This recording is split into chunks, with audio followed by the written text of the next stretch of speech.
Now we're going to talk about how to climb to the top. What does that look like? What's that process? We all wonder if we're good enough, and we wonder what the process is like. We haven't done it before. So how do you climb to the top? How do you reach those goals that you have? Now, the top is whatever you're going for. All right, let's not spend any time on that. But here's the principle. The principle is, there's a principle. And this is what, whether you like it or not, this is what everybody does. You go through to get to. So there are things you have to go through to get to where you want to go. You hear things about you got to grind before you get to the glory. You hear things about you got to pay the price. Most people want to, everybody wants to win, but not everybody wants to pay the price. Well, this is what that means. There's a principle. There's things, there's no rule that you can't reach the top, but there is a process. So the process is you've got to go through things to get to where you want to go. Now, an example of this is when you look at immigrants. And it's easier to look at here. You have immigrants, when they come to the U.S., what you have is they're stuck with getting what they call they might have been doctors, lawyers, Indian chiefs back in their own countries. They may have had lots of property and everything, but they're just getting started. They need a toehold on the mountain when they come here. So what they do is they start off with whatever they can to make a living, to support themselves, to be independent, to learn how the country works, learn the culture, to get going. And so those first generation businesses they're usually service things. Like when the Chinese came over along hundreds of years ago, a lot of times they were doing the laundry business. A lot of times you see people from mid-eastern countries or from everywhere, the eastern countries, they're in there and they're working in convenience stores. It's not they can't do more than that. That's their first generation business. They're getting started. A lot of them are running the bakeries and the donut shops, doing perfectly legitimate, wonderful work. However, not all they're capable of, just what they're getting started to do. So what happens is once they get through the first generation business, then they go on and they earn the right to move on to the second generation. Now, this may be them, this may be their kids. They may open a chain of these things.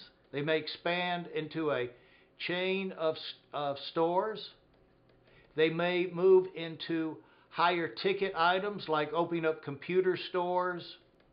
They may go in more upscale restaurant type things, furniture, or they may move into service work. They get the education, they become professionals. And what they become, your attorneys, accountants,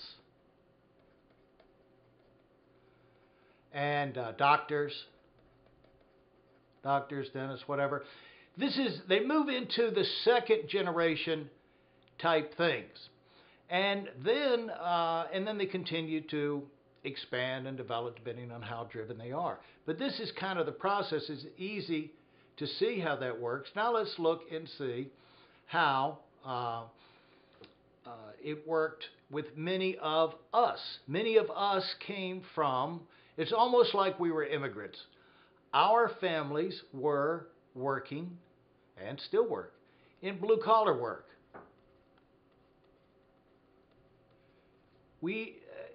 They're working for a living.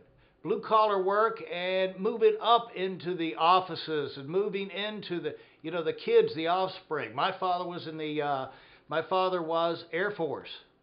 He was in the service. Because of the Air Force, I was able to go to college. From that, the contacts, education, and everything, I was able to get my own business. On my mother's side, her family started as sharecroppers in South Georgia, which means they would work the land for someone who owned the land and split the profit, grow cotton, grow corn, whatever, and split the profits. Over the years, split the profits. Over the years, my grandfather worked so long in this one farm, when the lady died, she deeded it over to him, and he wound up with a 100-acre farm. So it went from, so now he was a landowner. Of course, my grandfather was pretty industrious. Had the first, he saved up, he had the first automobile in the area, the first radio in the area. I mean, he was always driven. But started as sharecroppers, working the land, working the animals. Became a landowner, had his own property. But from that, of the grandkids, and there's about 25 or so of us, a lot of us were able to go to college and have our own businesses. And well, from that, I'll tell you, I was able to go out and do some pretty good things. My cousin Edward, the firstborn, first grandchild, Edward, my cousin Edward. This is how we work. This is the road to the top. Sometimes it takes generation. Edward, his name is H. Edward Roberts. Look him up on Wikipedia. He's the inventor of the personal computer. Bill Gates, Paul Allen went to work for H. Edward Roberts, and that's where Microsoft came from. Microsoft. They did the software for the company, Micro Instrumentation and Telemetry System MITS in Albuquerque. There's a museum there, and with the Altair computer. So my grandfather started as a sharecropper, worked his way over the years to where he became a landowner, provided the family, took the church is a big part of this, the values, the character, able to go to college. His grandson invented the personal computer. Another grandson, I was with another grandson became one of the top guys, I don't know his title, of the Farm Bureau of Georgia, and has more or less run that. Wayne Daniels has more or less run that for the last, 20 years.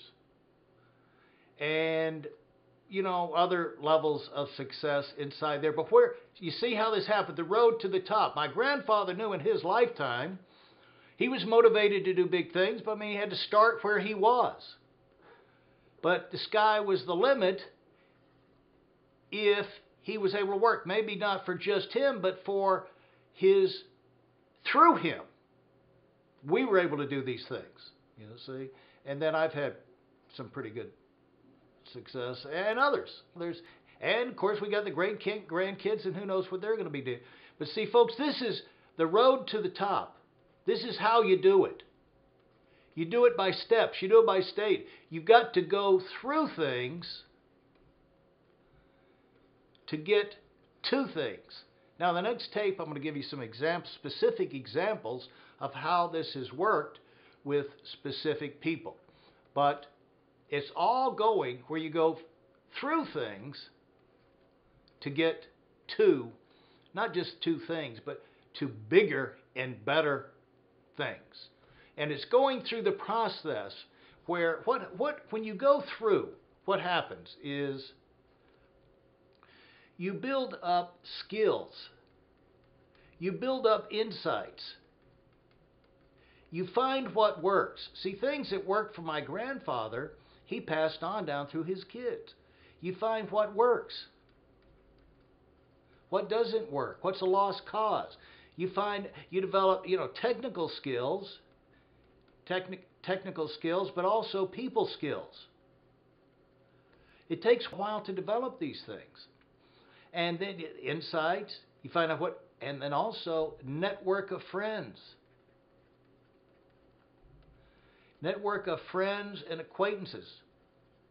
People know people, put you in contact with people, but also, depending on who your friends are, they know things you can, and they teach you things. Just like you teach your friends things, they teach you things. So as you go, you know, the longer you go through everything, project you do, every situation, you build up contacts, you build up insights, and these you pass on.